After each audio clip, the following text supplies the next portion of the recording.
Welcome to the Football Ramble preview show. It's Friday the 6th of October. 4 working class lads with access to a Rolls Royce here. I'm Pete Donaldson. I'm Jim Campbell. I'm Andy Russell. And I'm Luke Moore.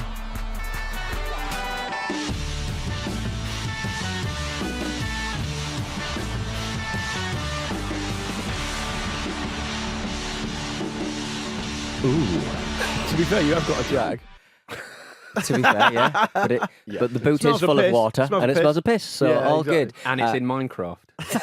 Do you reckon Victoria Beckham's dad's Rolls Royce smelled of piss? No, probably not, to be honest. What I like about that scene, so if you've not seen it, Netflix documentary, David Beckham, it's all basically, is it just PRing his kind of recent exploits? His whole existence is that, isn't it? Exactly. Yeah. So he's just on a bit of a PR mission and he's got a documentary following David Beckham around. You've got like the Messi joining Miami and stuff like that still to come on the episodes. But in the first episode, I think it was, Victoria Beckham's trying to wax lyrical about her working class upbringing. And David Beckham, who, bearing in mind, this TV show is all about him administering a bit of PR, he cannot help himself being shithead husband.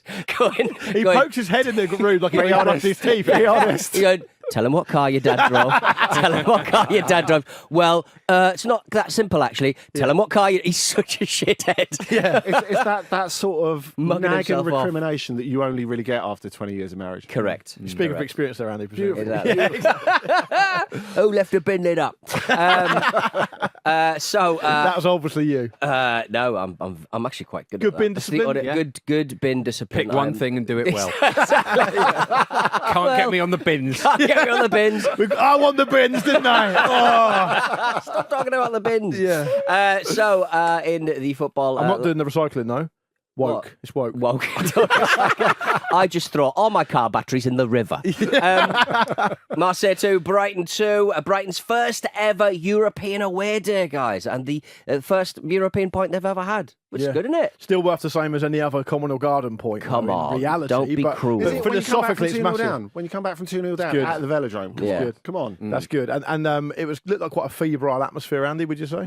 Yeah, well, if you think Rino Gattuso's first home game as Marseille coach as well, there was that bit at the end where obviously it had been put up beforehand. He did, Roberto De Zerbi did the thing about he's not my friend. Nice. Very clearly. Brave. You can always be more blunt in your second language. Yeah. And he took that opportunity. But when they went in for that sort of awkward half hug at the end, I couldn't work out whether De Zerbi just thinks he's a twat or whether he thought, mate, you're sweatier than Tony Blair. Like, no way. and Gattuso's always been hard.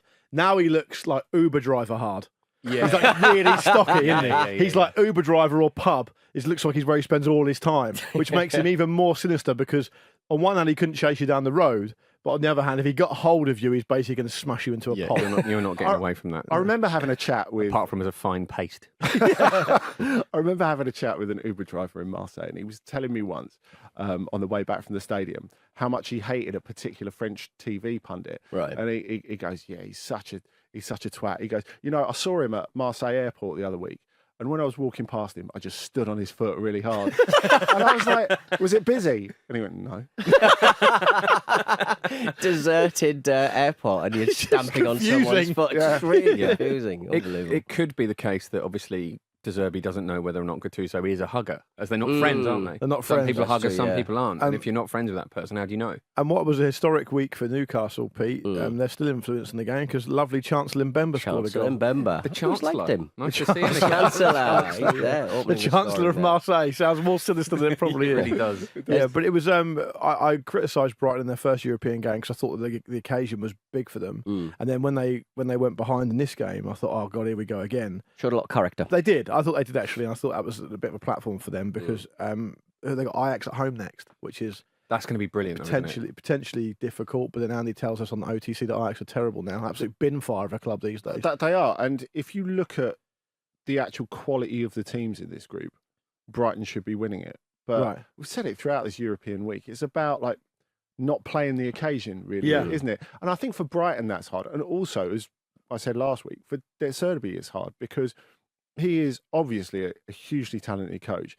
He's also relatively inexperienced at European level. So this is him kind of learning on the job as well. But it felt like Brighton were learning as the game was going on last night, if you know what I mean.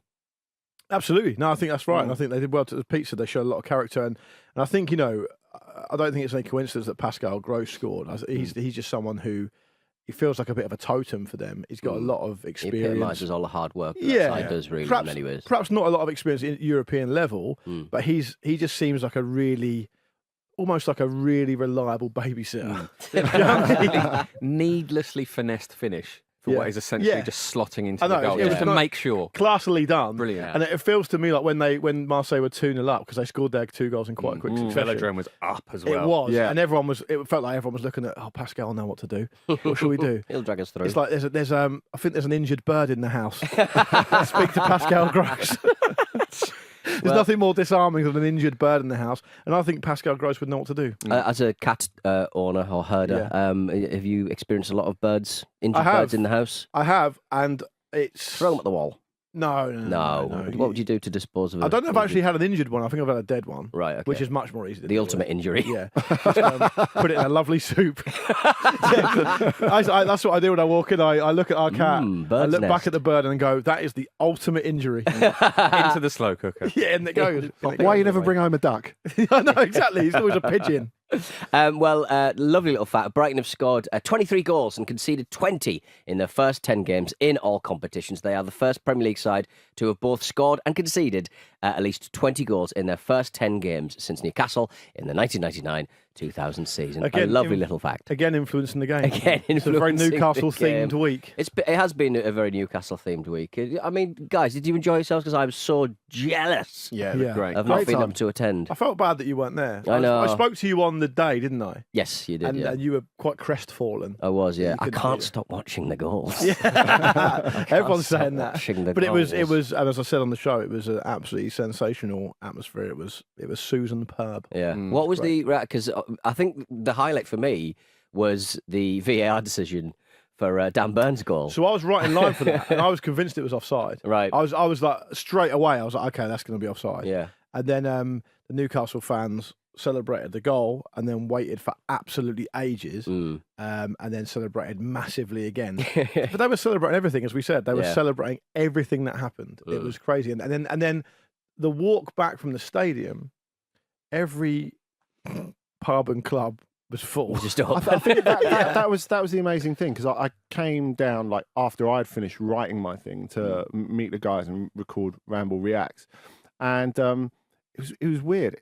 Like the streets were really empty when I left the stadium about 10:30 because everyone's in the pub already. Yeah. It's amazing. The commitment's incredible, Pete. I can see why now I've spent some time really ingratiating myself with that part of the world. I now see a lot more about why you are what you are. Yeah. I remember when we went to Newcastle to do some live shows, and we'd left the show and we were sort of coming up this hill, and you could hear what sounded like a sort of zombie horde, but it turned out to be like a sort of Sainsbury's local size Greggs that was still open at about 11 o'clock. It's a crazy city. I can't imagine what the atmosphere must have been like on a day where they smashed PSG. It's basically like walking down the strip in like Tenerife. I think when cold. I think when Mika Richards said what he said about when you say something like that about a city like Newcastle, I think usually people would sort of leap to a city's defence and sort of go, well, fine, but like it's not just about that, and this is I'll show you around the historical sites of Newcastle, which is obviously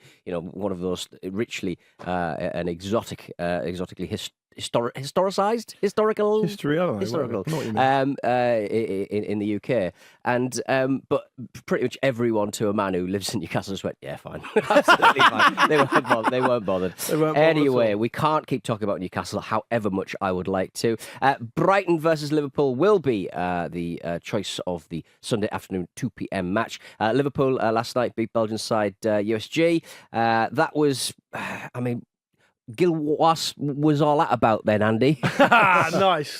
Yeah. Well, I think that Union Saint-Gilloise got everything coming to them that they deserved, because they left Ross Sykes, formerly of Accrington, who scored twice at the weekend, on the bench. Why would they do that? And where's the narrative? Where's the love of narrative? They've got the Luxembourg goalkeeper as well. They do that.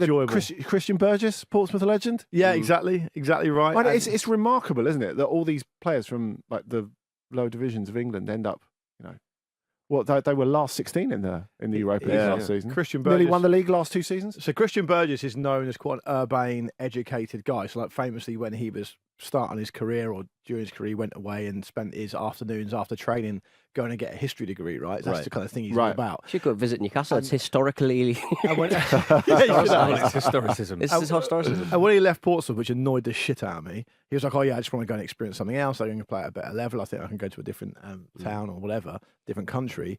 And I want him to understand that he's been proven wrong by playing on a European night at Anfield. Yeah. So, yeah. I'd like to think that he sort of popped off on a ferry. Yeah, maybe. To Never the come mainland. back. Yeah, in his slippers. I'd like to point out that a lot of people like to say that Alexis McAllister's brother, Kevin McAllister, is factually named after the Macaulay Culkin character in Home Alone. Are you going to myth bust? No, I'm not going to myth bust. Right. I'm going to say that's fine. Apparently his mum loved the film. Right. That's apparently factually true. I think the real story here, though, is that he looks exactly like disgraced sexist comedian Dapper Laughs.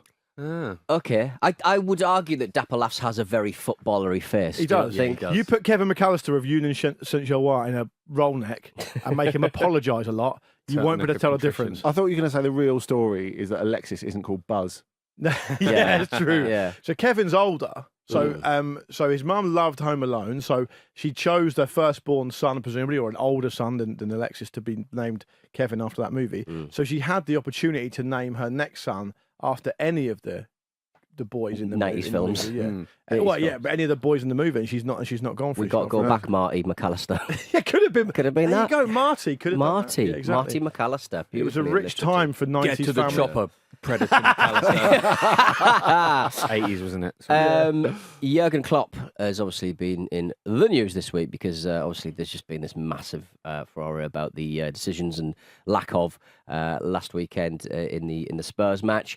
A panel has now decided that Diego Jota's red card was incorrect as well. It just keeps on getting better for the man. It feels like they're playing out some kind of negotiated compromise. Yes, throughout the yeah. week. We'll give you a rescinding of Diego Jota's red card. Will you take that? We are going to arrest you, Donald Trump, but we're not going to take a mugshot of But you. that's the thing. They can't rescind it. It's just like a little commentary on it. It's like when they have a similar thing in the NBA where they have a last 2-minute report on errors that the officials might have made. Right. And it's like, oh yeah, that should have happened. Oh, because it's 2 yellows, they can't do anything about it anyway. Yeah. Yeah. Yeah. It is essentially a report, isn't it? Yeah. The big I don't know that we need that. the big problem. No, We'll write the report, thank you. the big problematic news is that it's been reported that Darren England, aka Daz, for those of us who've seen the video, Dazeng. won't be allowed to referee any of Liverpool's games for the rest of the season. That is a massive precedent in my view. that's Do you think absurd. that sends completely the wrong message? Totally. It does, Yeah. because it implies guilt, doesn't Yeah. it? Or It will. implies It guilt implies or guilt and incompetence so also- bad it might as well be or some conspiracy. kind of conflict of interest. Yeah. Absolutely, yeah. Yeah.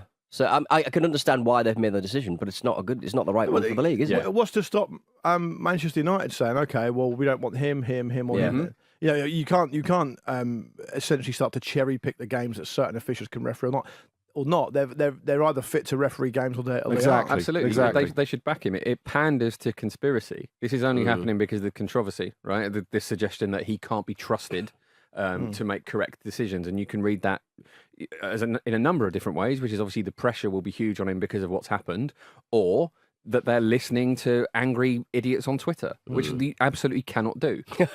Well, how do you see this one going? I mean, Brighton can can be got at. Their goal difference basically says that.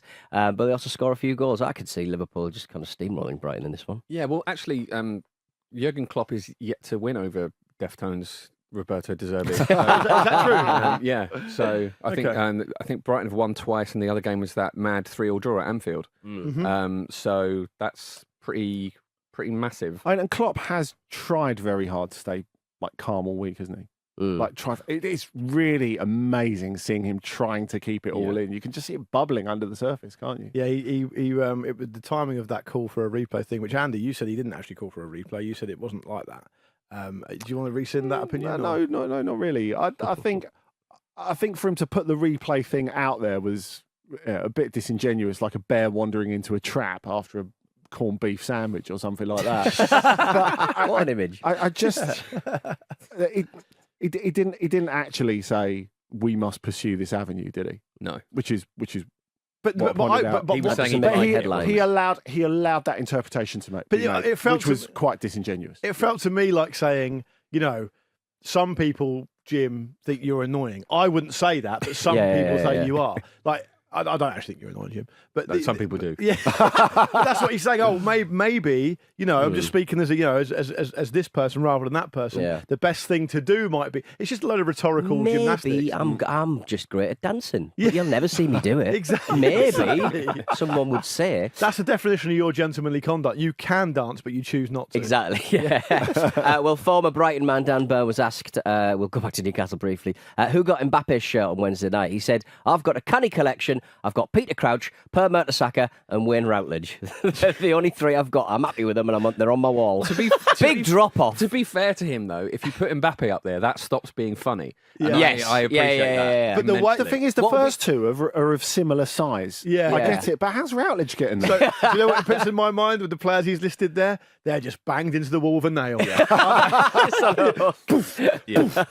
One of them is slumped down in the frame, but I'll One of deal them with that looks like later. a baby shirt next to the other two. Do you remember Jérôme Mathieu, the French guy who used to play for Barcelona? Yeah. When he was at Valencia, French telly went round his house and said, French telly. Yeah, we want to see your beautiful new life with your massive Spanish back garden and your kids playing outside and all the rest of it." And the guy said to him, he's very unassuming, Mathieu, sort of walking around in sliders, smoking in the back garden, all this sort of business. And the TV presenter went, "Oh, I hear you've got a really amazing shirt collection." And he goes, "Yeah, I've got a bit of everything. I've got a bit of Messi, got a bit of Ronaldo." And he said, "Well, can we have a look?" And he, "Yeah, sure." And so you expect him to be taken into a snooker room with them all framed on the wall. He goes into the utility room. And on top of his washing machine, there's a cardboard box with all these shirts stuffed in. They're not even folded. And he just starts pulling them out. And They must stink. He goes, Absolutely stink. There's a Messi Barcelona one. And he just scrunches it up, puts it back in. I know Amazing. moths don't go for synthetic fibres, but you'd be annoyed if they got hold of the collar or something, Pete, wouldn't you? if you were a footballer and you kept other people's shirts, they'd be 100% in the back of your car for about 3 years. They'd be in the boot. He'd wear them to training. Yeah, he He's would. got a knockoff Corinthian centenary shirt on now. Oh, sorry. It is a knockoff as well. It is a knockoff as well, but it's a good knockoff. It's a great for knockoff. legends. West Ham broke the record for the most European matches without defeat by an English side. Very stealthy little fact that. After beating Freiburg 2-1. That's now 17 games unbeaten, overtaking Pep Guardiola's Manchester City, Don Revie's 1960s Leeds side, and Bill Nicholson's 1970s Spurs team were all managed 16. David Moyes, before the game, said, "I didn't know that." He also took it very personally when Archie Rintut of this parish asked him about how pleased he was that Gerard Bowen had been called up for England again. Yeah. He didn't even ask him that. He said, he's been called up for England. What do you think his qualities are? And he's like, I don't want to speak out about England. It's just about West Ham. Stick to the West Ham questions. Do you think he said Just answer the West Ham bit then. Yeah. And so he just asked him the same question. Archie kept his nerve very well. He asked him the same question, but took off the England bit, and then he answered it fine. I think that A little bit Scottish kind of rivalry there. Yes, I think, yeah. yes. I mean, first of all, I think that what West Ham have done in Europe is an amazing record. That's an amazing achievement. European powerhouse at the moment. They should be absolutely credited for that for sure. But I also think that David Moyes, whether he likes it, whether we like it or not, is just Scottish to his core. Yeah. And so I don't want to answer another fucking question about England. There's part of that, but also I sense that we're in a situation now where most Premier League managers are quite strange, sort of eccentric within the sort of football sphere. Yeah. David Moyes is now, as we've acknowledged already, a European powerhouse. Is stuck around for a long time. He's a very doing really, cosmopolitan really well. guy. Yeah. Sure has Absolutely. reinvented He's himself. getting a little bit weirder. Yeah, Subtly yeah, weird. yeah. So Yeah, I'm going to yeah. have a problem with this guy for absolutely no reason. Over to you, Gary O'Neill. Now you become a bit weird. Yeah. Next time, David Moyes will take the whole packet of crisps. Yeah, Won't exactly. he? And he'll call them He's- patatas fritas. He's spent so much time on mainland Europe. He's sort of become a bit of an expat. And like expats when they live away for too long and they go a bit mad Yeah. because no one goes, "Sorry, you're being weird." Yeah. Or sunburnt No. like Ray Winstone in Sexy Beast. Yes. Yeah. Exactly. Oh, Beautiful.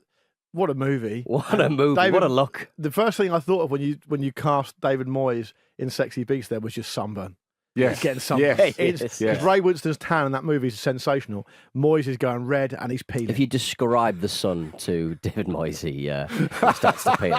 He opens the fridge, he gets sunburn. Also on Sunday, Wolves versus Aston Villa. Aston Villa beat Zrinjski Mostar 1-0 thanks to a 94th minute winner from John McGinn. Ollie Watkins said, well, basically, it wasn't very watchable. As a fan, watching it probably wasn't very exciting. No, I think this might go down as, and I'm happy to take invitation from other suggestions. I think this might have been the most forgettable game in football history. Do you reckon?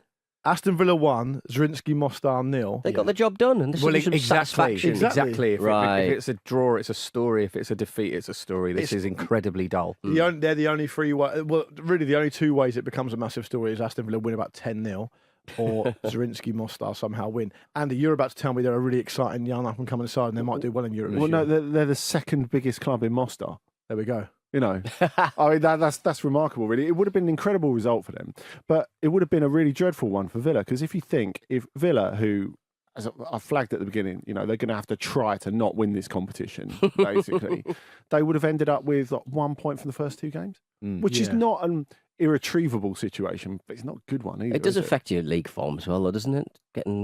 Having underwhelming experiences elsewhere. Yeah, I think it probably does. I mean, if you think they've been knocked out of the Carabao Cup as well by Everton as well at home, it's so hard to really pin where Villa's season is, because it's either been going spectacularly well or spectacularly badly, hasn't it?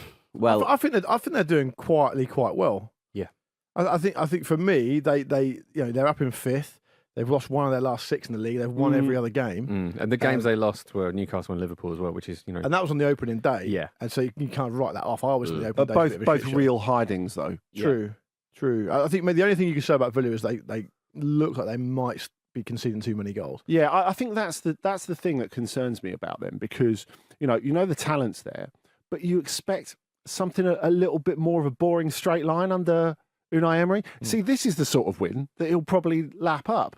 But when you're winning 6-1 one week and losing 5-1 another week, that's not Emery at all, is it? But I think if you look at it now, though, I mean, if they're able to beat Wolves this weekend, given who the other teams are playing, I mean, Man City and Arsenal playing each other, aren't they? So if Villa win that game, they're going to find themselves in the top 4 after 8 games. You can't really argue with that. Yeah, that's pretty amazing. Well, compounding the misery or jubilation, depending on whether you're Andy or Luke, Prince William went to the dressing room to talk to the Villa players after that match. What's that got to do with me?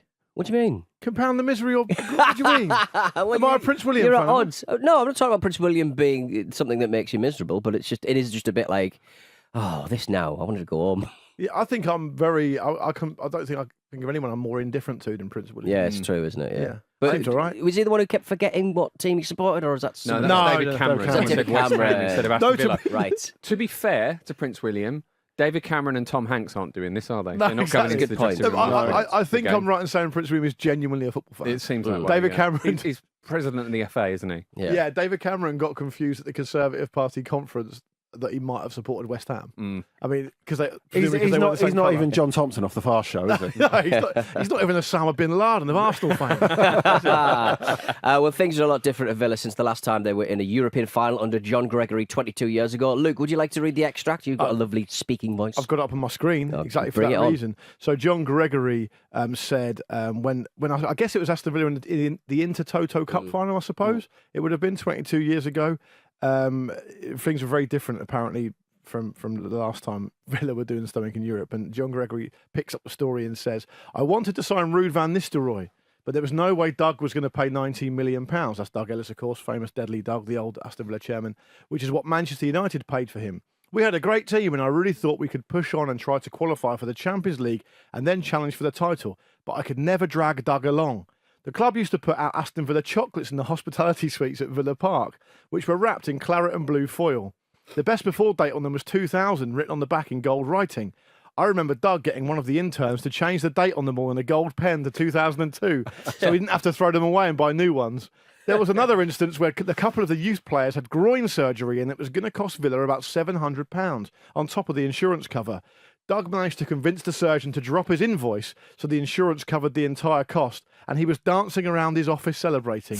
United were signing Ruud van Nistelrooy, and on the same day we were changing the best before dates on chocolates and saving a few £100 on operations for the players. I mean, is there a single element of that story that doesn't sound apocryphal?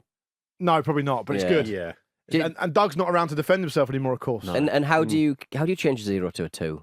One might It's ask. difficult, isn't it? On foil. On foil. On something as well. that's like a centimetre and a half wide. That doesn't mean he didn't ask them to do it. That's That true. Yeah, becomes he their could. problem, Yeah, doesn't okay. it? Doug Show some problem. initiative. Deadly Doug died in 2018 at the tender age of 94. That's a good innings. However, Very, very good. you maybe he was actually 92 and he's changed it. All right, we'll be back in a short while with a cracking bit of commentary from a QPR man. Ball, Begovic just helps it past him. Oh, there's no touch. It's a diving cheat. Bamford, the cheat, will take the free kick. QPR commentator there on Patrick Bamford this week. Thank you very much to BBC commentator Robin Cowan for tagging us in this one. It is a doozy. It's always pleasing when a proper professional broadcaster likes the show. Yeah. Gives me a warm They didn't say feeling. that. No, well, she's obviously very good, and she's taken the time to make us aware of this, which is very nice of her. Good stuff. Well, welcome back to the Football Ramble. Sunday, another match on Sunday. Up as for Arsenal versus Man City. Obviously, the thigh rubber. Are we still thigh rubbing in 2023? You can thigh rub if you want. Thigh rub if you want. Yeah, you're among friends here. Last season's runners-up take on the defending champions. It's going to be a good match, Andy. Where did you see this one going with Saka? Possibly out, possibly not out, definitely out? I think he'll start. Oh, good. Don't know for sure, but I think it would be unusual for him to be in the England squad if he wasn't fit. Do you not think that they should protect Saka a bit more? Yes, is the short answer to that. That's the other thing that Arsenal fans go mental about on Twitter, isn't it? What? Yeah, that's the thing this week. Yeah. Saka getting played too much? Saka getting played too much. Right. But I don't think it's... Saka not getting protected by referees generally is what. Yeah, I mean, right. I don't think that's completely unreasonable, though. He gets kicked about a lot. A lot of but players you're in an that Arsenal position fan, do. Yeah, but I'm He not on has- Twitter. That's true. This is a real conversation. He has perhaps taken measures to defend himself in the past, it is fair to say. I think I'm not casting aspersions on, certainly not on Jim and not on some of the Arsenal fans on Twitter, although I am casting aspersions very much on some of them. I think every player thinks their most skillful, kind of attention-grabbing player gets fouled too much. Yes. That's always been a thing. Yeah. I'm just saying that. That's always a bit of context. Opta seem to think that Saka isn't going to start. I don't know how serious his injury is. They said that Trossard might start instead. So I think that would be the sensible thing to do. Yeah, I just feel like against Manchester City, I don't know if you can really get away with having someone who isn't right at it. Trossard has only played on the right, I think, once, from what I can remember. But I suspect it will be Jesus on the right, Havertz up top, because that worked pretty well against City in the community chest all those months ago. Yeah. And possibly Trossard on the left, but we'll see. Okay, interesting. I mean, it's going to be a fascinating game, and I think that what's interesting about this is last season these games between these two teams were basically pitched as like title deciders, Yeah. right? And Then then City won the title by 5 points, and they won both of those games. So it's, There we it's go. huge. Which it's fantastic that Arsenal are going to win this on Sunday. but people aren't going to say that though, are they? People aren't going to say that it's going to matter for the title race. I think so. Yeah, amongst do? my Arsenal supporting friends, we've been talking about that. It's absolutely huge.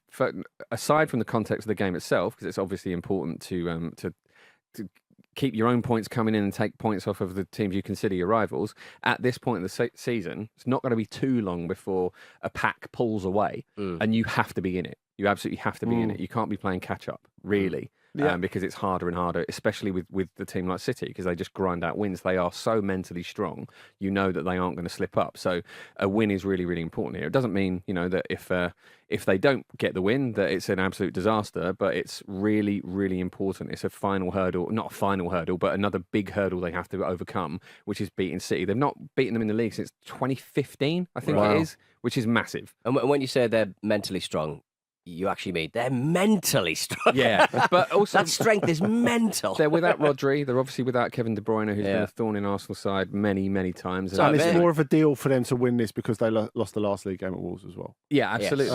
Or to get something from it. I think you could easily brush it off if it's just a single game that they didn't win. But it feels like they need to come back and have a go. But I think the way they finished that game in Leipzig in the week sets them up quite nicely as well. You do look at obviously the options they've got are always fantastic.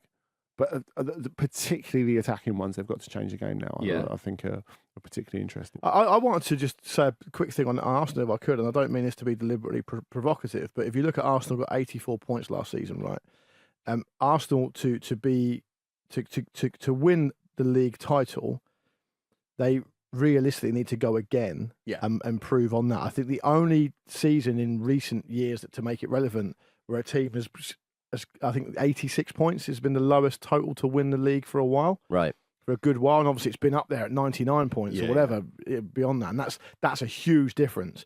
I think Arsenal need to show that they can not only improve, but they can show that 84-point season last season was a platform rather than an anomaly. Absolutely. And an obvious area of improvement would be beating a Man City at home. Oh, based completely. On what you said, And it's interesting how there's a sense that Arsenal haven't really got going yet, but they're still unbeaten in the league. Yeah. And the drop points against Tottenham and Fulham were frustrating, but it's still a really, really good start compared to most of the post-Wenger years. So I think the expectation has risen, and therefore the credit comes harder, and this is a great opportunity to do that. It's also going to be a sort of fascinating game to watch in terms of how these teams usually line up as well, because, as you say, without Rodri, without De Bruyne, Man City's midfield will be a little bit different. They often dominate games from that area.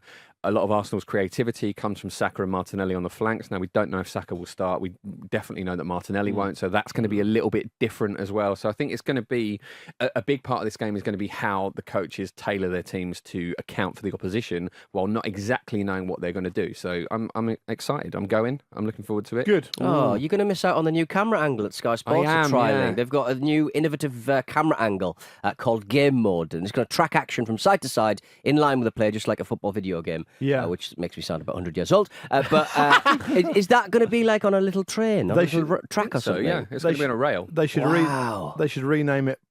Please watch Sky Sports, young people. Yeah. Please, young people, watch it. Don't just watch it on TikTok. Yeah, Don't exactly. just watch the goals and the skills on TikTok. Please watch the whole game. I find watching portrait-oriented football action quite difficult because obviously they've got to motion track the ball, and it's so herky-jerky. It's almost like it's not designed to be watched. But you know, what I would say is this. I liked it when, I forget who did it. Was it in the World Cup where they trialled that view from behind for penalties? Right. I thought that was a far better way of showing penalties than the side-on view. And that obviously comes from heavily influenced from FIFA and from video games and stuff. So I'll be interested to see what it looks like. Yeah. I think it might be jarring just chiefly because we've spent so much of our time watching football in a certain way. People of our generation anyway. So, but it's an interesting thing. You've got to innovate. You've got to change it up. Yeah, I mean, to be fair, TNT during the week had a bit of trouble with the flags. Getting in the way of the hard camera, like their main camera, their second camera, because people were waving the flags. Like you literally couldn't see what was going on so they had to go for like either massive drone shots or really low down. That was surprising shots. because those flags were there 48 hours before the game. Yeah. And so when it was being rigged, the flags were always there. Yeah. I mean, we saw it when we recorded the show from St Joe's Park the day before. They were already in the seats. Only so much you can do, though, presumably, with the camera angle. Yeah. Zlatan Ibrahimovic has spoken about his troubled relationship with Pep Guardiola at Barcelona in an interview with Piers Morgan. Like Zlatan on Piers Morgan. Piers Morgan, he's a bit of a yesterday's man. His references are all quite dated, a bit rich. But you sort of look at him and sort of go, that like Zlatan's the perfect kind of character to be interviewed by Piers Morgan. It's the match made in heaven. Really, this should be a 3-week residency in Vegas. Andy hates Zlatan these days, don't you? You hate his opinions. No, his opinions are rubbish, but they've always been rubbish. Okay, right. Fair. Well, apparently, Pep said to Zlatan after he parked his Ferrari outside Pep's office, "Remember, the players here do not come with Ferraris. So what did I do? Of course, I brought my fucking Ferrari. I yelled, 'You haven't got any balls!' And worse than that, I added, 'You can go to hell.'" Why is that worse? Yeah. And why? Imagine if you're a Odd God-fearing man, hierarchy. I suppose, isn't it? Who's Guess Zlatan so. appealing to with these kind of stories? On The Piers Ferrari, Morgan? the Ferrari owning community. Well, I mean, it's a very middle-aged man, but of course, when he made these comments to Guardiola, he very much wasn't a middle-aged man. No, he wasn't. I Yeah, think good point, yeah. Is interesting. I mean, all his opinions are you were referring to before, like his opinions on United about people should stop complaining about the Glazers, people shouldn't bring politics into football. It's all it's like he retired 5 years ago, isn't it? It's interesting. Middle age must have hit him like a ton of bricks because while you're a footballer, it's very much a young man's game, right? You get all that adulation. He's like the same age as us. Hierarchy. Exactly, yeah. Then suddenly you stop and you're just a 40-year-old bloke. So it's just settling in. I think also, if Piers Morgan and Zlatan can't rescue Talk TV's ratings, I think it's destined for... As soon as Rupert Murdoch dies, Talk TV will die. Well, was it on Talk TV? Presumably it was. Yeah. It must have been, right? Yeah. Well, one man who we've lost to Talk TV is Marcus Speller, who isn't here today. Gareth Southgate's latest squad was announced for the friendly against Australia. And is Marcus not on the show today because he's been chopping down ULEZ cameras? He's helping out that weird vicar. Gareth Southgate's latest squad was announced for the friendly against Australia and Euros qualifying clash with Italy. Hazard Makwaza is in the squad. It's what you like to see, Jim. Of course he is. His first name on the team sheet. They print it with his name on it and they write everyone else on it. Maybe they just printed out a load and they were like, oh, we've left that name in and we can't get rid of it. We're not wasting paper. It's a mistake this time. As Marcus said on the WhatsApp group, when every single one of us just went, why is Harry Maguire in there? Marcus went, he knows the country. Jordan Henderson is in there. Always nice to see. And Calvin Phillips with no place for JWP, James Ward-Prowse. Yeah, which is kind of strange because Southgate has picked him before when he's been playing a lot worse than he's playing now. And James Ward-Prowse could probably legitimately sit around and go, look, what more do I have to do here? Given that... Very good start to the season. Brilliant start to the season. I think he's scored and assisted in almost every single game, if not every single game. Henderson's playing out in Saudi Arabia, as we've talked about. We don't got to do that again. Though I did read this morning that, and I've only just seen the headline, so I can't shed any light on this. The Guardian ran with a headline in one of their articles today saying Jordan Henderson backs Saudi Arabia's 2034 World Cup bid. Yeah, is it a bid when they're definitely going to get it? He did on a tweet, didn't he? He did a little video for it after having told Adam Crafton at The Athletic that I've not been paid to promote any Saudi World Cup bid or promote Saudi Arabia. So you're doing it for free then, Jordan? Well, presumably. Yeah. I also think I'm saying this under advice because I saw just how many of his goal kicks were poor on Wednesday. Nick Pope not in there? Champions League goalkeeper? Yeah. Played in the squad before? That seemed to be deliberate, those shanks, because Dan Burn was quite high up in the field. And he was, man. So I think they were deliberate, but not particularly well executed. Was he trying to get them out of the stadium? Just to waste time. Yes, maybe he was. But so I think we can always, we tend to always kind of criticise people that aren't in there that should be, or what's Southgate doing and stuff.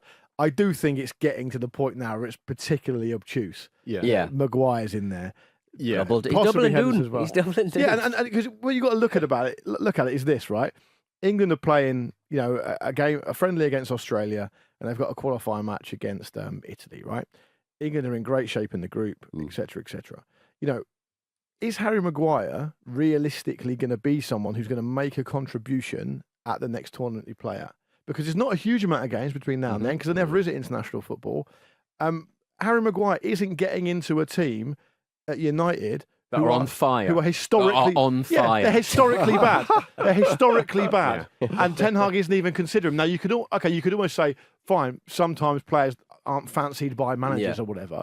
But we can see the obvious shortcomings to the game and all the rest of it. I just think it's a little bit fucking silly. I would even now play just a young player. Just get a young player and call him up and give him some experience, because you never know when you're going to need him. I know he's picked Levi Colwill, who played very well against Fulham when we saw him on Monday. But, I mean... He's just not going to get his chance. It just seems strange. Pete, you've often said that, when someone says, oh, that person should be in the squad, then you need to name the person who should be in instead of them. I think Ezri Konsa, in particular, must be absolutely kicking himself that he's not getting a chance and Maguire is still in there. And it does imply... won't help. It won't. Maybe that's a problem. That is what Maguire does do. Does imply that, it does imply that Maguire will be in the squad for the Euros, whatever happens, doesn't it? Yeah, With this far down the line. And I understand that he likes his consistency, but I think you're right. I think it's just getting a little bit silly at this point. I feel for Ward-Prowse as well. I understand Calvin Phillips being in there because he's not playing, and you might argue that it's a comparable situation to to Maguire. But again, as Marcus points out, he is kind of the only player who plays in that pivot role. There isn't really a direct replacement that plays in the same way. So I understand that. I think there are two ways. Ward-Prowse, though. Maybe same. Gallagher's. I would have swapped Ward-Prowse for Gallagher. Yeah, I think that's fair. I think with Phillips, there are two things. Firstly, his position probably requires the least running of any on the pitch, apart from the goalkeeper. And secondly, he's not played enough to play badly. So we can't really strictly compare him to Harry Maguire, can we? And he was really good in the last set of England. Yeah, he was. Yeah. Ollie Watkins has been recalled after Gareth watched him score a hat-trick against Brighton. Jared Bowen's in there as well. Callum Wilson is unfortunately out injured, so he's not going to add to his rather small amount of caps. Happy for Watkins. I think Watkins. I'm intrigued to see if he and Kane ever share a pitch together, because Watkins is particularly good at running onto balls and in 1v1 situations, and as we know, Kane is really good at dropping back and pinging in that exact ball, so that could be a very useful weapon if ever needed. I think if England want to have realistic kind of eyes on winning a tournament, looks like going forward they're actually really good. Like they got a lot of quality, and whether Southgate can blend them to get him to be effective or not is obviously a different question. We don't know that. His record in tournaments is good, despite what people say, but defensively they look a bit short, which is a real shame, because you've got two great right backs in there in the shape of Walker and Trippier, who are playing at the very top level and playing really well.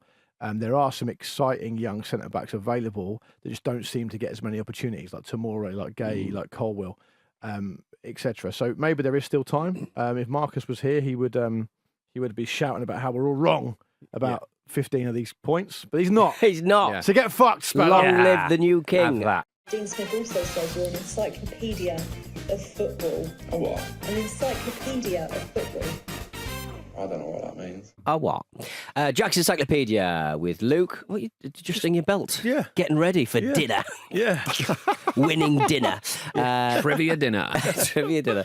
It's a simple game of categories. If you go too slow, you're going to be hearing Gary Neville's orgasm, which will leave you 7 seconds. Marcus is the lineal champion, so no one can take that belt from him. But Andy can overtake him to go top of the tree, top of the table. Okay. Good to know, Andy. Big, because Andy, I think, flatters to deceive. He certainly did last season on this little game. I think being across the table from Andy and seeing him stumped early on one of these is up there with the most electrifying moments in sports entertainment. It's like a VAR check. Yeah, it's like a rock people's elbow. Andy has 3 officials talking to each other in his head. say Mark Hottiger. Yeah. It's not Mark Hottiger. Right, okay. Kicking off with you, Lukey Mills. That's right with when you. He gets one right, he goes, good process. Good process. Good process, Andy. Good process. We're going to kick things off with you, Luke. The 20 goalkeepers with the most clean sheets in the Champions League history. The 20 goalkeepers with most clean sheets in Champions League history. Gigi Buffon. Gigi Buffon, 52. I'll go for Petr Cech. Petr Cech, 49. Iker Casillas. Casillas, where are we? Ooh, 59. Oh dear, oh dear. Oh dear, okay. oh dear. What about Ooh. It's Torres to give Chelsea a play. Peter Schmeichel?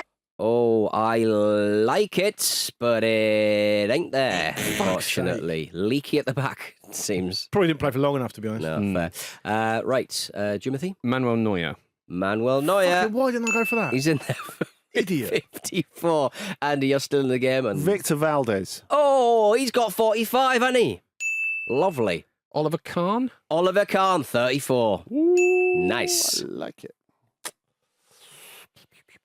Thibaut Courtois. Oh, 29, 28. I mean, I got excited and said the wrong number. Jim? Edwin van der Sar. Edwin van der Sar, 51. Like it. Delicious. Jim, you're going toe-to-toe here, mate. It's You nice are. to see. I like it. Dida. Oh, 34. It's 34. 34 clean sheets in the Champions League. Vita Bayer. Oh, That's a very good one. 31. Excellent. How many are left? There can't be that many left. There's quite a few. Probably about 7 left. 7 left. I'll quote me on that. Because I can't fucking count. I think going up against Andy in this kind of subject is amazing. Yeah. It's Torres to give Chelsea a place in the Champions Jersey Dudek. final. Yeah. Yes, Jim. Yes. You don't need to get Jim. one. You've got a point. Good stuff. You could have had Alisson, Edison, Fabian Barthez, Jan Oblak, Jens Lehmann with 23, Keylor Navas with 22, Pepe Reina with 24. He's been around a long time. Santiago Canizares for 28, and Chesney at 24. I had Lehmann written down, didn't say it. I had Nice. Lehmann in the back Good stuff. pocket, but wasn't sure about it. In All of those were football. gettable. That was a really good one. Yeah. Yeah. Jim, well done. It's a great point. Lovely Very good. stuff, Jim. All right, on to the next round. We're going to kick things off with the winner of that round, Mr. Jim Campbell, the 14 tallest ever Premier League players. Nice. All heights as per Transfermarkt, and only counts if they made an appearance. The 14 great. tallest ever Premier League players. Let's be having you, Jim Campbell. Pantilimon, the Man City goalkeeper. I can't remember his first name. Can I have it? He's a gigantic, and the tallest on our list, 203 centimetres. What's his first name? Costello. Costello. Yeah. Thanks. Yeah. You can have that. You can have that. That's fine. Petter Crouch. That's a Crouch, 2002 centimetres. Wow. 202 centimetres, correct. Is this going to be goalkeeper heavy, do we I reckon? mean, we think so. I don't wouldn't know, you? man. I'm going to have to go for Big Dan Burn. Big Dan Burn, BDB. 201, baby. Really, really good one. Beautiful. This is a tough one. Horses. You can't have horses, Jim. Can't have No, horses. can't have any horses. It's Torres to give Chelsea a place shit. in the Champions League final. Paul Dickov.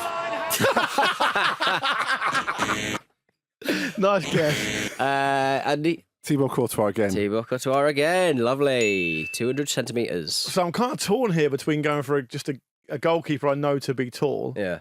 or you know what? I'm going to go for Papa Bouba Diop. Papa Boba Diop.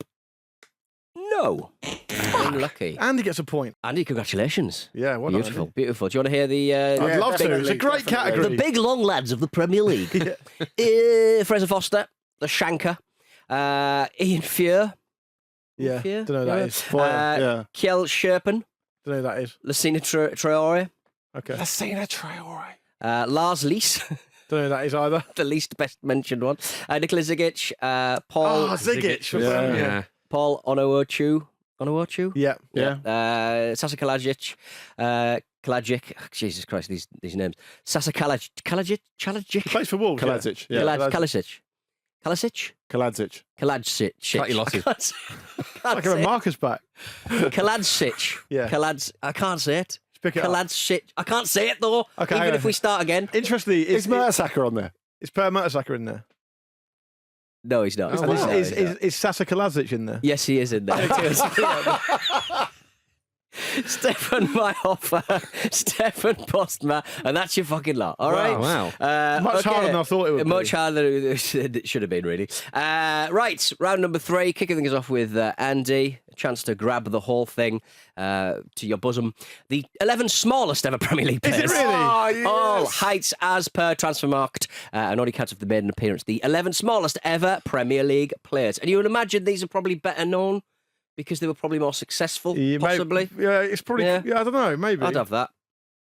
Only because I Andy, know the list. Andy, you're first. Jose Dominguez. Jose diminutive. Oh, no. Only played Champo. No. Did he only play Champo? I don't know. I would have had him in there. I would have picked him as well. Yeah. I'm gonna, just because it's cheeky, I'm going to go for Paul Dickov. It can't be the tallest. Which and the means that smallest. wasn't as good a joke as you thought. Yeah, No, indeed. exactly. Jim. Sean Wright Phillips. Sean Wright Phillips is not in there. So we're all back in. We're all back All in. back in. Lovely stuff. Andy, Okay, Andy. gives you tiny wee lads.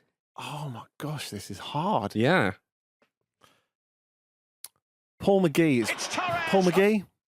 Pre-Premier League, isn't it? Yeah. Okay. He would have got in there as He well. would have got in there. What about Tarek Lamptey? He'd get in anyway, he's tiny. Tarek Lamptey is in there. Yes! 164 centimetres. Congratulations, Lukey Moore now. Janino. Jim.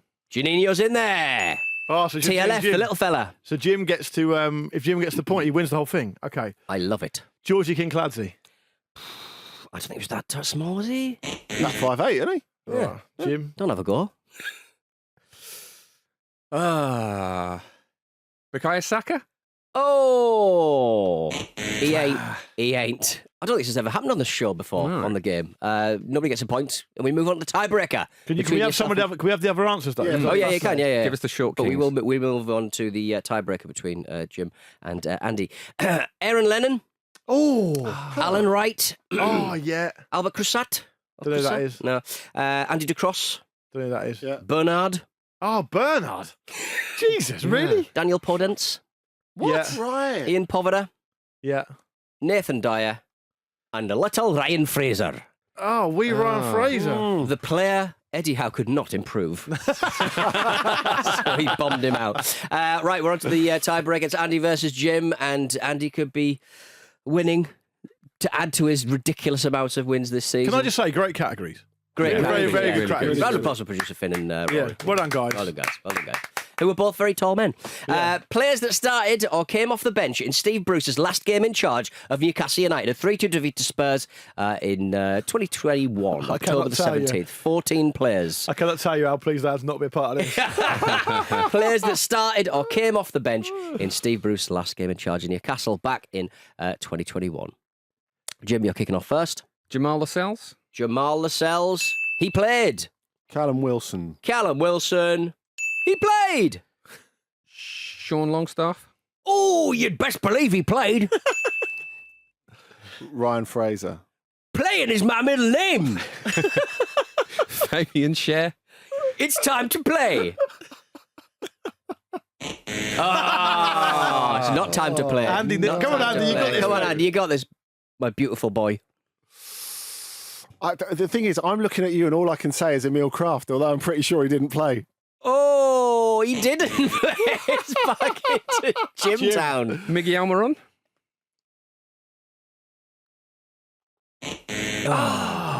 Gutted, absolutely gutted. Joe Willock. Joe Willock did play. Congratulations, Andy Brassel.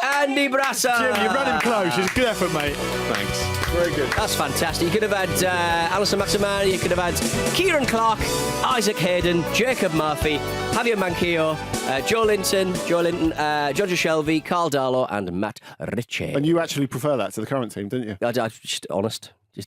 Non-sports wash beauties. So that has been the Friday edition of the Football Ramble. Thank you very much to everyone who got involved by listening to the Football Ramble previous shows. You can find us on Twitter, Luke. There's all kinds of things going What are you up on telling there. me? I know that. Go and check it out. Go on type the URL, twitter.com or x.com / Some good stuff on it. It's a I good like the way stuff they've on taken the news headlines off now, so I don't know what the fuck's really going confusing.